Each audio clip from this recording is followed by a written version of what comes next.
ada satu hal yang menarik, yaitu bagaimana sih hubungannya dengan Nabi Ibrahim? Ya. Nah, ketika saya melihat dan mulai merenungkan, saya mulai membaca kisah Muhammad, bagaimana beliau menjadi seorang nabi. Ada hal yang menarik perhatian saya dan menjadi beberapa catatan yang pada akhirnya merucut kepada satu kepastian bahwa ternyata menurut saya dan menurut pengamatan saya dan yang saya yakini akhirnya bahwa Isa lah yang paling terutama dari segalanya. Bagaimana? Nah, ini saya akan ceritakan.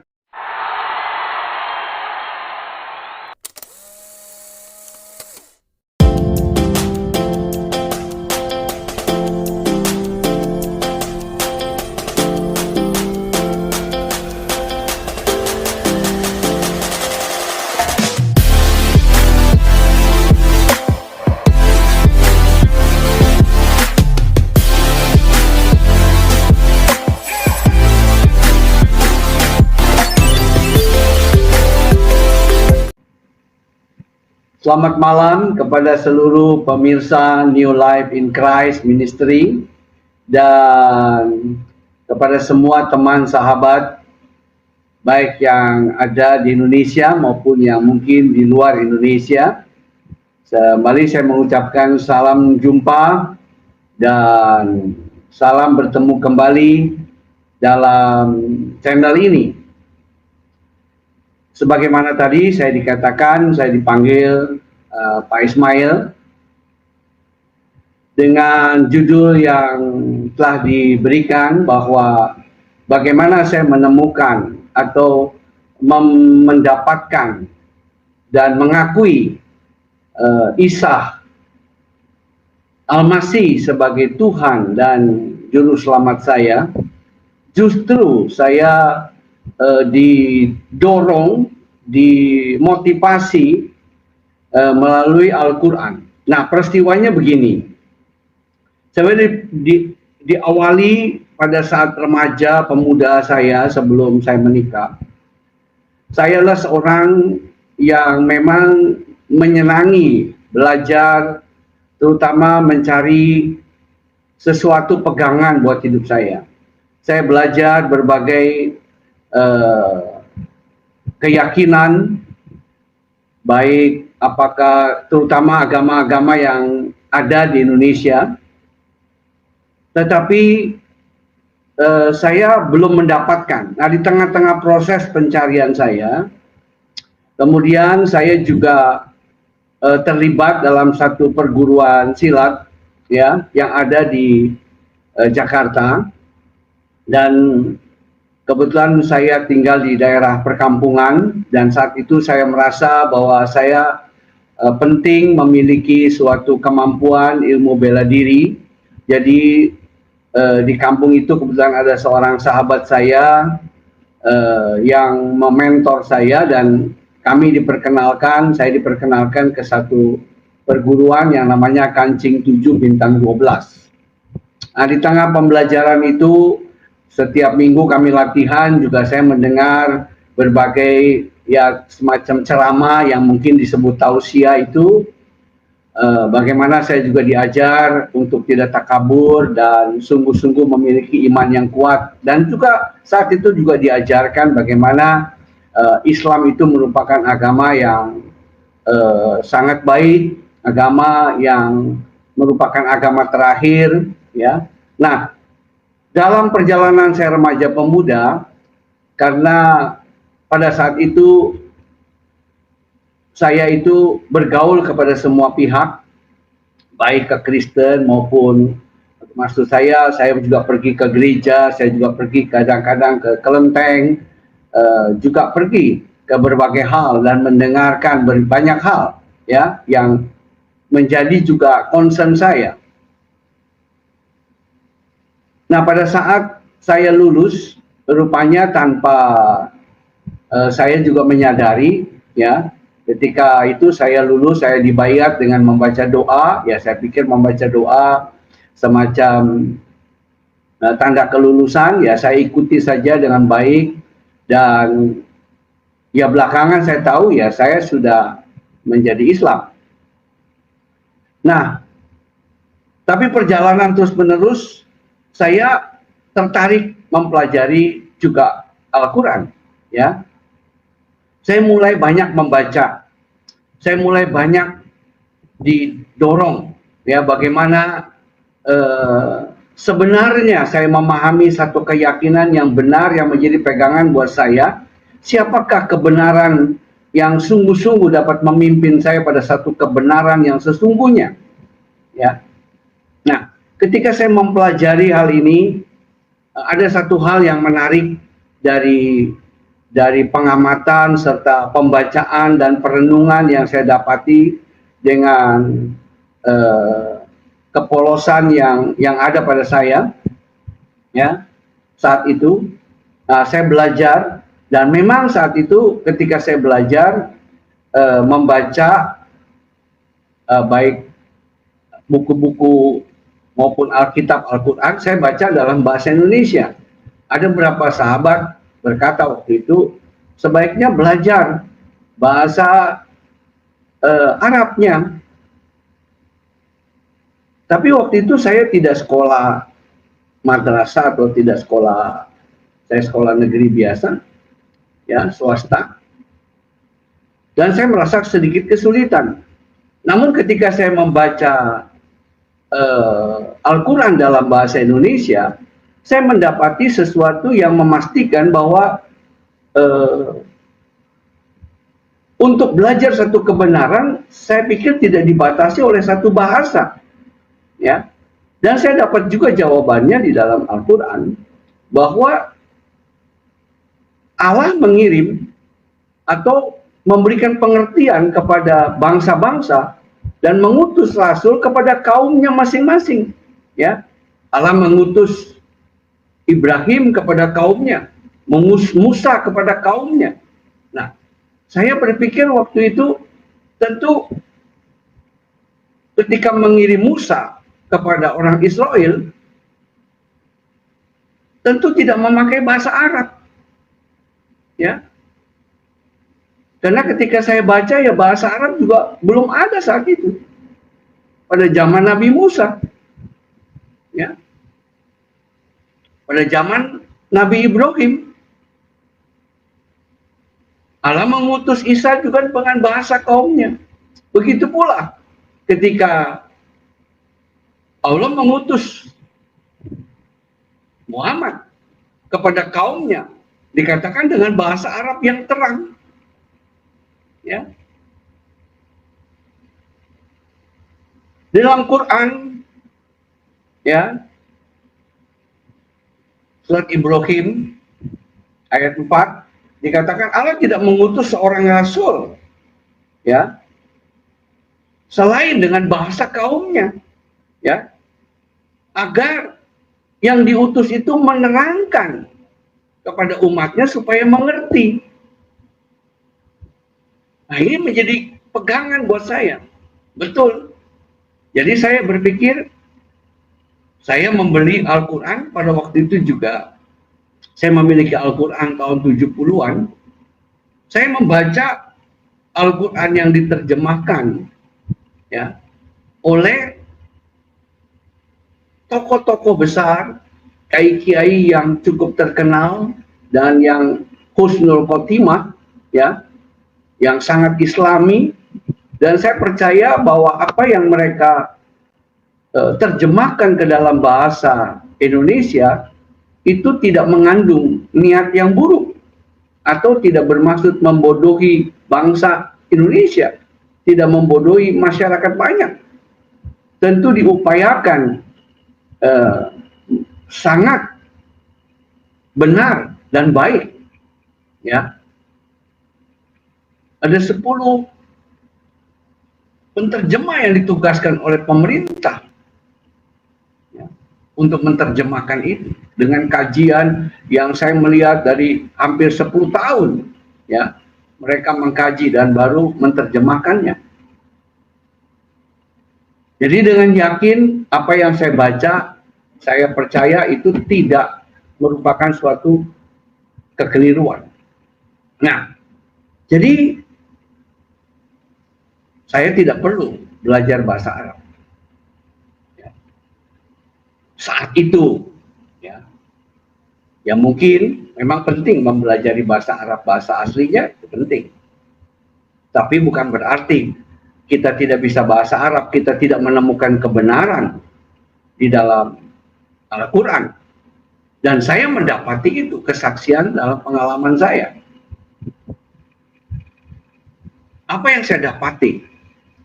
Nah, saya terus membaca, saya tertarik bagaimana Muhammad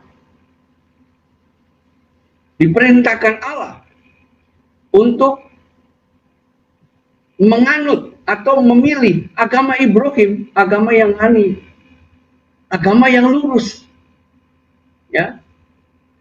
Bahkan Ibrahim sendiri dikatakan oleh Allah dalam surat Ibrahim, Islamlah kamu.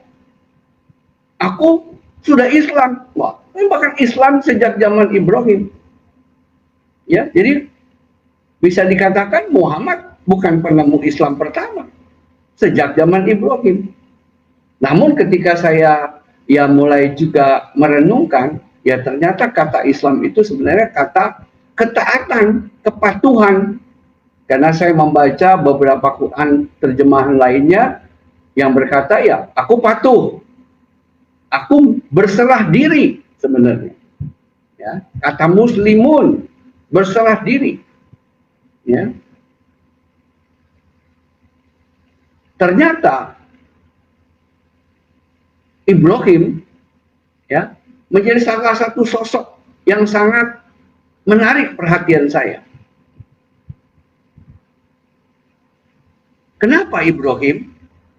Karena di dalam Ibrahim itu menjadi panutan dari 3 agama besar, agama samawi, ya, yaitu Yahudi, agama Israel, dan Nasrani serta Islam. Ya. Mereka mengacu kepada sosok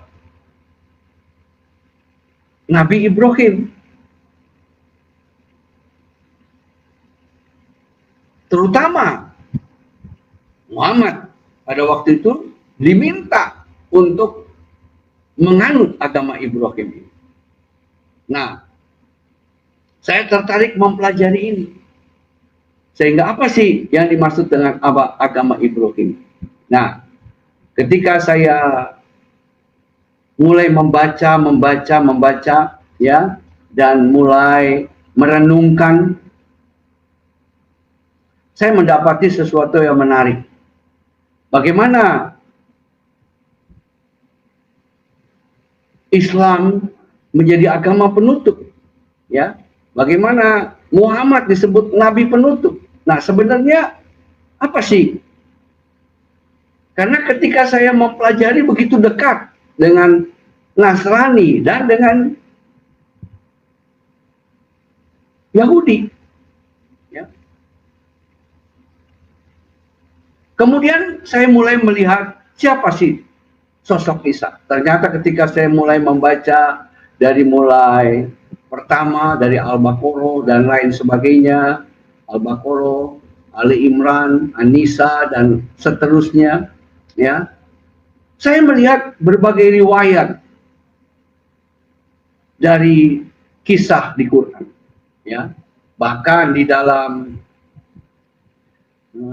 pembukaan Al-Quran, mukadimah dan lain sebagainya, dikisahkan juga bagaimana kelahiran Nabi pada tahun gajah. Ya.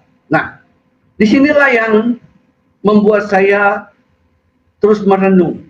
Ya, siapa sih sebenarnya sosok Isa ini? Siapa sebenarnya sosok Muhammad ini? Ada satu hal yang menarik, yaitu bagaimana sih hubungannya dengan Nabi Ibrahim? Ya. Nah, ketika saya melihat dan mulai merenungkan, saya mulai membaca kisah Muhammad, bagaimana beliau menjadi seorang nabi, ada hal yang menarik perhatian saya dan menjadi beberapa catatan yang pada akhirnya merucut kepada satu kepastian bahwa ternyata menurut saya dan menurut pengamatan saya dan yang saya yakini akhirnya bahwa Isa lah yang paling terutama dari segalanya. Bagaimana? Nah, ini saya akan ceritakan. Dan mulai saya melihat dan meneliti sosok bagaimana kisah kelahiran Isa. Saya membaca begitu banyak di dalam Al-Quran. Sosok Isa yang diceritakan secara sangat luar biasa. Membuat saya begitu tertarik membaca Al-Quran. Ya. Sehingga saya membaca Al-Quran itu dari mulai pertama sampai habis. Baca ulang. Aduh, saya tidak tahu berapa puluh kali. Ya. Karena pertama membingungkan kalau kita tidak baca secara baik, secara tenang, itu membingungkan. Tapi ketika kita mulai baca dan menekuni, ya, saya melihat satu hal yang luar biasa. Bagaimana sosok Isa, ya, ketika dia lahir, kelahirannya pun diawali dengan memilih ibunya, Maryam. Ya. Jelas di dalam Al-Baqarah, dalam surat Maryam, bagaimana Allah mendatangi Maryam melalui Jibril. Ya. Allah mengutus Jibril mendatangi. Terjadi dialog antara Maryam dengan malaikat Allah.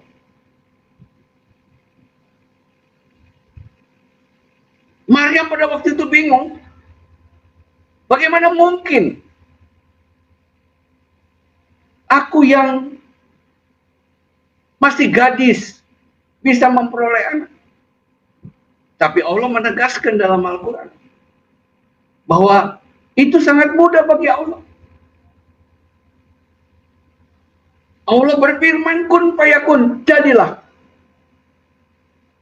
Dan kembali Maryam patuh, ya, dan berserah diri. Sehingga Allah mensucikan dia, memelihara dia agar Isa alaihissalam dapat hadir di muka bumi ini, terlahir di bawah Maryam. Ya. Oleh sebab itu disebut Isa ibnu Maryam. Ya. Dia lahir tanpa ayah. Nah, dalam Quran diceritakan juga ketika dia masih bayi, kaumnya menghina akan Maryam. Tapi Allah menurunkan pembelaan lewat Isa bisa bicara. Masih dalam buahnya. Dan Isa menunjukkan kehebatan Allah yang memilih dia. Dan akan memberi nama kepada dia.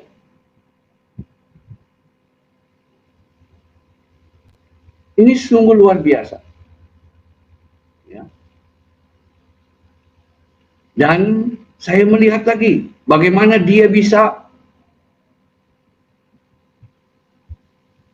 berkata-kata sejak bayi. Allah sendiri mengajarkan, Quran bersaksi Allah sendiri mengajarkan dia kitab, hikmat, Taurat dan Injil. Mengajarkan menulis dan berkata-kata. Waduh, saya terkagum-kagum. Ini satu hal yang sangat luar biasa. Dan ketika saya membaca, membandingkan dengan Alkitab, ya tidak terlalu jauh berbeda. Nah, cuman saya terkejut ketika saya membaca kisah Muhammad. Beliau lahir terlahir sebagai anak yatim. Ya. Bahkan ketika lahir, dia pun tidak sempat diasuh oleh ibunya. Selama 2 tahun dia harus dipisahkan untuk menerima susu. Yang konon ceritanya waktu itu adalah dikarenakan tradisi bangsa Quraisy. Ya mungkin itu tradisi pagan, saya tidak mengerti. Karena dalam Quran saya baca bahwa Allah memerintahkan bahwa setiap ibu menyusukan anak 2 tahun. Itu yang terbaik. Tapi rupanya Muhammad pada saat itu tidak mengalami itu. Nah, yang menarik lagi, di dalam kelahiran, dia harus menjadi seorang manusia. Maksudnya dia terlahir, Muhammad ini, pada waktu itu pada tahun gajah, ya. Jadi disebut tahun gajah, kurang lebih tahun 570 atau 571, sekitar begitu. 12 Rabiul Awal kalau tidak salah. Kemudian beliau lahir. Nah, ketika beliau lahir, pada saat dia diberi nama, maka kakeknya Abdul Muthalib membawa dia ke Ka'bah. Nah, saya membaca pemuka agak bangsa Quraisy adalah bangsa penyembah berhala, agama pagan, ya, agama yang tidak mengenal Allah. Kakeknya Abdul Muthalib membawa dia ke kaki berhala, ke kaki Ka'bah yang di hadapan ada 360 berhala. Dan di hadapan Dewa Alata, Al-Usa, dan Mana. Alat. Ini sangat berbeda jauh dengan Isa Al-Masih.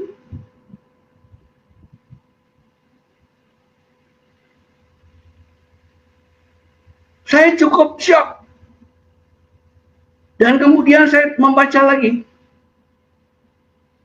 Dan disitulah kakeknya Abdul Muthalib di tengah-tengah Ka'bah, di tengah dan di hadapan seluruh pemuka agama Quraisy tentunya, karena beliau adalah merupakan salah satu pimpinan pengurus Ka'bah, ya, dan sangat dihormati oleh pemuka agama Quraisy.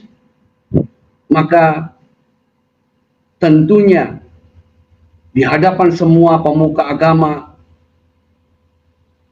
penyembah berhala ini, Muhammad diberi nama. Namanya Muhammad. Nama yang tidak lazim ada bahkan saja.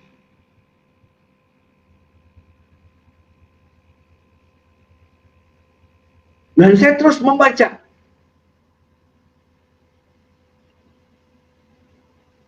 Pada umur 12, hal yang menarik, ya, ada yang menjadi catatan saya, bahwa ketika dia mengikuti pamannya Abu Thalib untuk berdagang ke Syam, yang sangat aneh dia bertemu dengan pendeta Bahira. Yang keanehannya adalah pesan daripada pendeta Bahira, seorang pendeta Nasrani, ya, bahwa agar Abu Thalib ini menjaga anak ini secara hati-hati dan melindunginya dari kelompok orang Yahudi. Karena kalau kelompok orang Yahudi mengenal anak ini yang katanya memiliki tanda-tanda kenabian, akan dianiaya. Saya cukup aneh. Kenapa? Karena dalam perjalanan selanjutnya saya melihat bahwa yang menganiaya Nabi Muhammad pada waktu beliau di Mekah, ketika beliau juga mulai mensiarkan apa yang diterimanya, Yang menganiaya dia bukan kelompok Yahudi, tapi pemuka agama Quraisy. Bahkan mereka harus sampai berlindung ke negara-negara atau kerajaan Kristen yang ada pada saat itu dan meminta perlindungan. Ya. Dan ketika saya renungi lagi, bagaimana beliau ketika menerima pewahyuan.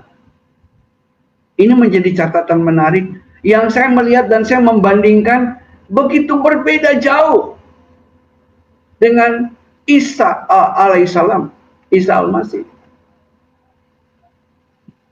Yaitu ketika beliau menerima wahyu pertama di Gua Hira.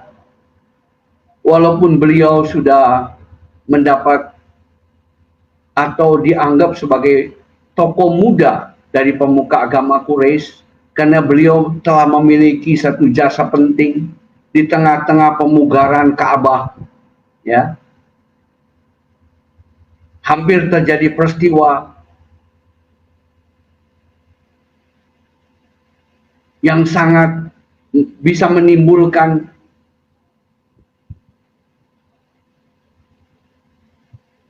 pertentangan yang dalam di antara pemuka agama Quraisy, yaitu ketika Hajar Aswad harus ditaruh di tempat semula.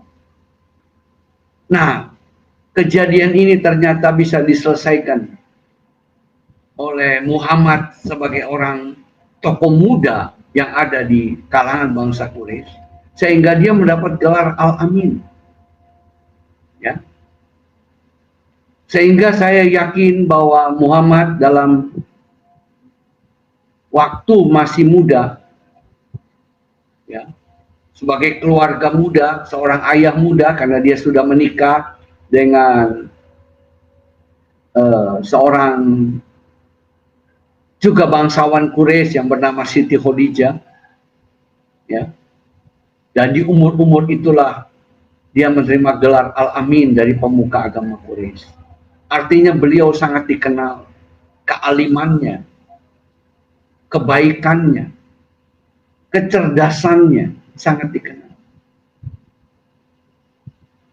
Sangat dihormati tentunya pada waktu itu. Nah, ketika beliau berumur 40, nah beliau tengah bertahanut di Gua Hira, beliau menerima pewahyuan. Namun, karena beliau memang tidak tahu hal yang gaib, dikatakan di dalam Quran, disaksikan, bagaimana Muhammad sebenarnya tidak tahu tentang hal iman. Tidak tahu tentang hal-hal yang gaib. Tidak tahu apa itu Alkitab. Tidak mengerti apa-apa. Sehingga beliau begitu takut ketika menerima pewahyuan. Dia merasakan menemukan makhluk yang membuat dia rasa tertekan. Sehingga dia pulang dan meminta, selimuti aku, selimuti aku. Dan yang menarik juga, ternyata istrinya memanggil beliau itu tidak dengan Muhammad. Memanggil beliau dengan Abul Qasim. Dan ketika memang saya lihat, terutama golongan orang Yahudi ketika beliau di Madinah, dan ketika beliau bertemu, orang Yahudi selalu memanggil beliau itu Abul Qasim. Ya. Bahkan dalam satu hadis, pernah ada orang yang bertanya kepada beliau, bolehkah aku memberikan nama anakku Muhammad? Beliau menjawab,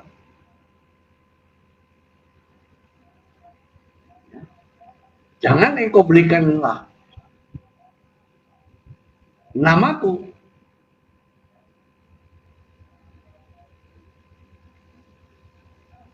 Bahkan dia berkata, ya berikan nama tapi jangan gelarku. Dikatakan namanya ada banyak.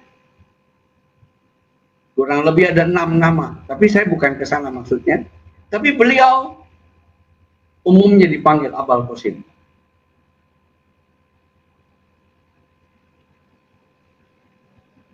Nah Muhammad menjawab, aku begitu ketakutan. Maka Khadijah merupakan seorang istri yang sangat baik. Dia mulai menenangkan suaminya. Dan dia berkata, ya Abul Qasim, sudah tenang saja kamu. Mari kita akan pergi untuk meminta kekuatan iman kepada Waraka bin Naufal. Nah, Waraka bin Naufal ini seorang pendeta Nasrani yang sangat alim, yang mahir berbahasa Ibrani dan menerjemahkan ke dalam bahasa Arab. Ya, yang mengenal isi Alkitab. Ternyata beliau datang ke pemuka agama Nasrani. Itu cukup menjadi catatan saya. Artinya, betul dia tidak datang ke pemuka agama Quraisy. Dia tidak datang ke pemuka agama Yahudi. Tetapi dia datang ke pemuka agama Nasrani untuk memberikan kekuatan iman. Dan ternyata memang betul. Dan Quran pun sendiri menyaksikan dan menjelaskan, seandainya kamu ragu-ragu tentang kisah kebenaran dari kitab-kitab, dari kisah-kisah yang aku ceritakan kepadamu, kata Allah. Kalau engkau masih ragu-ragu, tanyakan kepada orang yang membaca kitab sebelum kamu.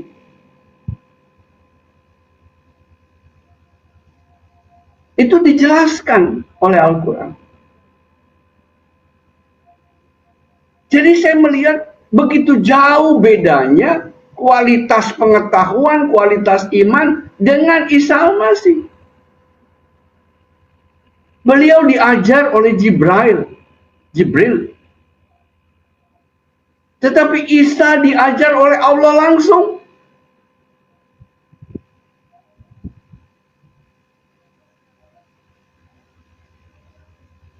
Dan pengikut Isa pun menerima kedudukan istimewa. Ketika satu saat Isa berkata, siapakah yang mengikut bersama aku? Maka para hawariyin berkata, aku mengikut bersama engkau, para rasul-rasul pada waktu itu.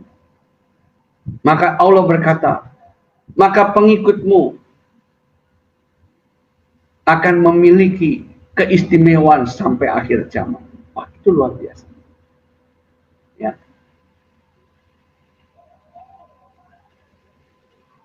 Saya melihat berbagai keistimewaan Isa yang sangat luar biasa.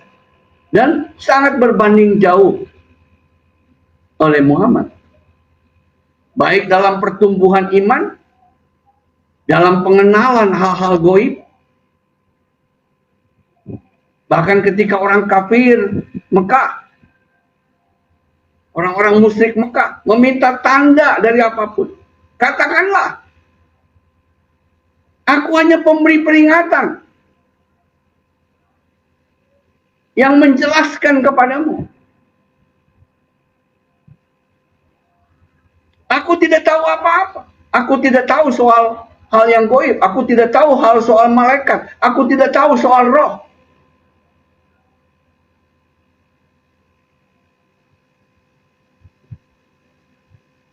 Ini satu hal yang saya dapatkan. Namun saya belum puas. Saya masih mencari lagi. Bagaimana hubungannya link?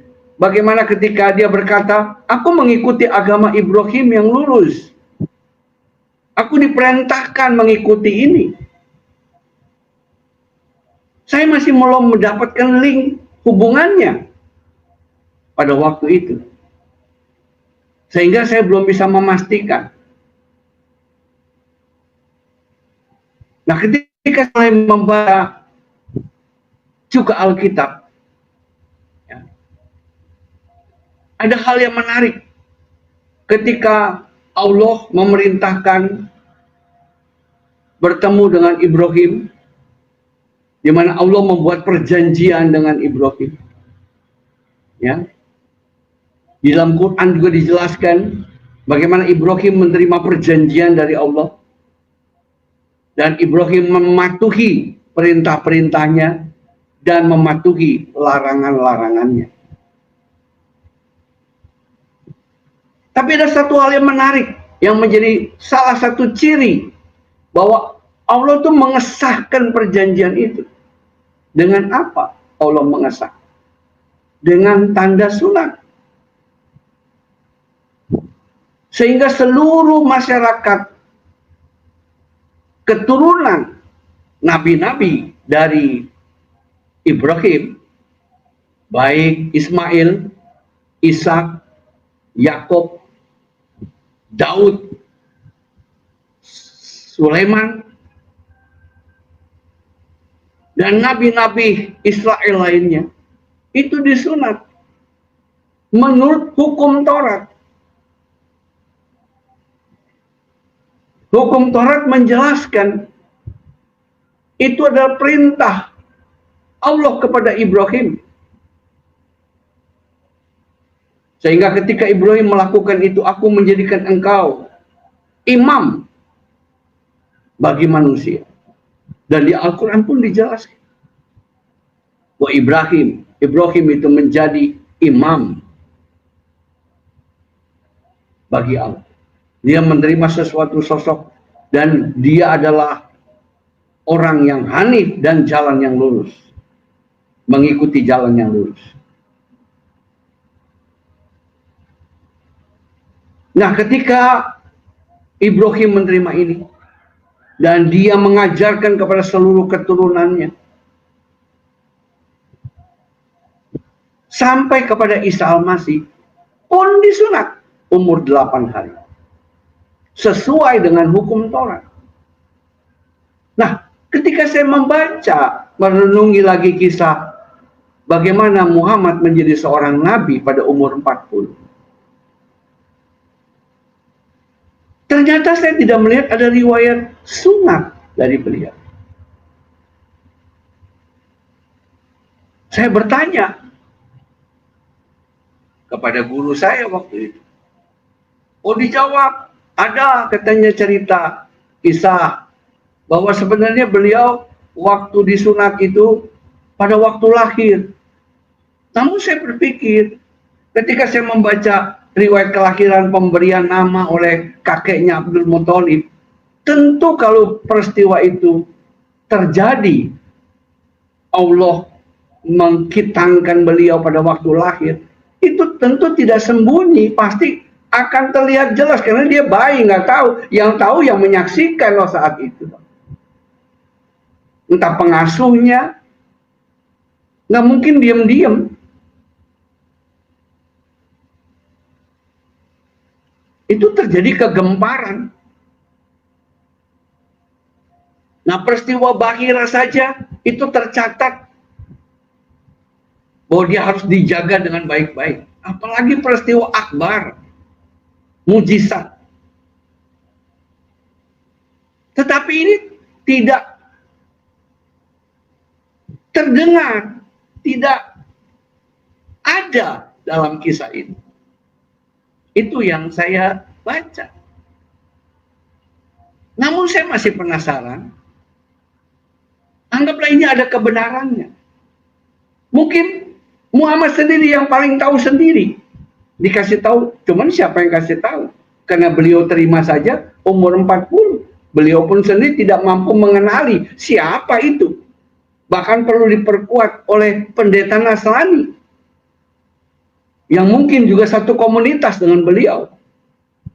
Karena saya beranggapan, kalau saya seorang Hindu, agama Hindu, ketika saya mengalami kecemasan, depresi, apakah saya datang ke ustadz? Tentu tidak. Saya datang ke wiku untuk menerima nasihat dan penguatan iman. Kalau saya seorang Buddha, saya mengalami depresi, kecemasan, yang ketakutan dalam hidup, tentu saya datang ke boksu, tidak mungkin datang ke pendeta.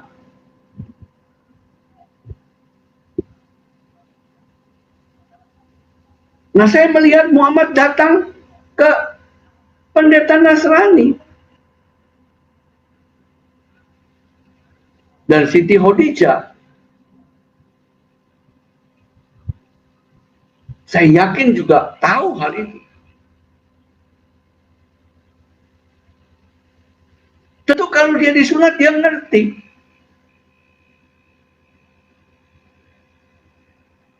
Karena beliau memiliki 2 anak, 2 putra yang dia peroleh dari Siti Khadijah. Ternyata di dalam keluarga Nabi sendiri yang memiliki putra sampai besar, cukup besar, walaupun setelah itu dipanggil pulang ke sorga, itu pun tidak ada riwayat penyunatan.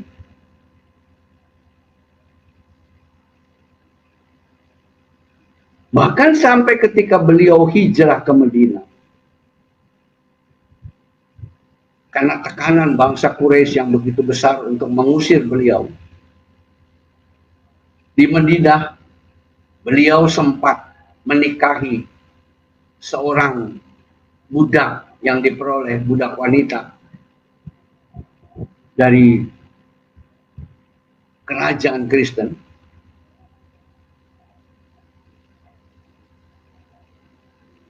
Wanita yang bernama Maria memiliki juga seorang anak yang namanya Ibrahim. Itu pun tidak ada riwayat sunat. Saya baca lagi, baik rekan-rekan sahabat Nabi pada waktu di Mekah ketika menjadi Islam, itu pun tidak ada riwayat sunat. Kenapa riwayat sunat ini penting? Saya perhatikan. Karena ini linknya dengan Ibrahim. Ini merupakan tanda, ciri pewaris Nabi Ibrahim. Nah, ketika saya menyelidiki ini, saya mendapat kepastian. Baik dari keutamaan-keutamaan yang saya peroleh. Bagi saya ya, mungkin bagi Bapak Ibu agak berbeda. Tapi saya saat itu menerima setelah saya selidiki dengan seksama, saya meyakini bahwa Isa lah Nabi terakhir. Isa lah penutup wahyu dalam segala. Bukan yang lain. Dan itu diperkuat bahwa Isa lah nanti yang akan turun sebagai hakim yang adil dan imam selama-lamanya. Yang menghakimi orang hidup dan yang mati. Artinya semua dihakimi oleh Isa, termasuk para nabi. Ya. Karena Isa didapati seorang yang suci, seorang yang tidak berdosa. Quran pun, hadis pun menjelaskan itu. Bahwa Isa tidak didapati dosa. Ada kisah bagaimana Muhammad ketika mendapat pengalaman untuk naik ke langit, dia bertemu dengan berbagai nabi yang mendahului. Nabi Musa masih ada dosa, Nabi Ibrahim ada dosa, tapi ketika di hadapan Isa dikatakan tidak punya dosa. Jadi saya melihat berapa keutamaan ini, saya memiliki kepastian bahwa Isa lah yang paling utama. Inilah yang membuat saya mengambil keputusan. Dan pada waktu masih muda itulah saya dibaptis. Dan yang kedua, perkara lain. Sebagaimana tadi, saya juga selain dalam perguruan silat, saya katakan tadi saya belajar ilmu kebatinan. Satu saat, kebatinan yang saya pelajari itu, ya, saya merasa tidak nyaman. Tapi tidak ada seorang pun yang dapat menolong saya. Sehingga satu saat saya ketemu dengan seorang hamba Tuhan, di mana beliau berdoa, dan saya bahkan diajak berpuasa 3 hari 3 malam. Saat itulah saya diberi kebebasan, sehingga saya tidak lagi terikat oleh sesuatu yang mengganggu saya. Nah, disitulah saya melihat kuasa Isa alaihissalam. Itu yang membuat saya teguh.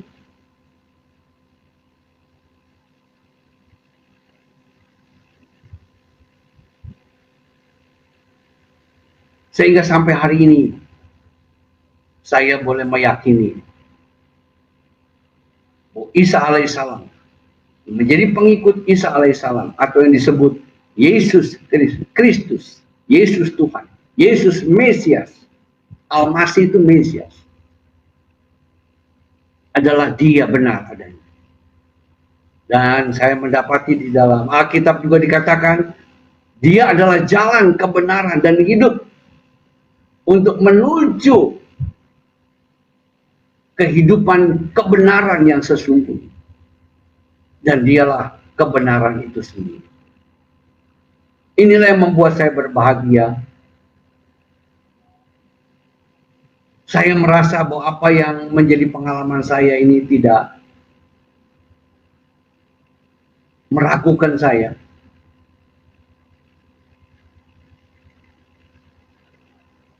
Dan saya percaya bahwa Isa Al-Masih lah yang diutus sebenar-benarnya untuk menjadi yang paling utama dari semua. Dan itu dipertegas sendiri oleh banyak hal di dalam Quran sendiri. Nah, inilah pengalaman yang saya dapati, yang menjadi keyakinan saya.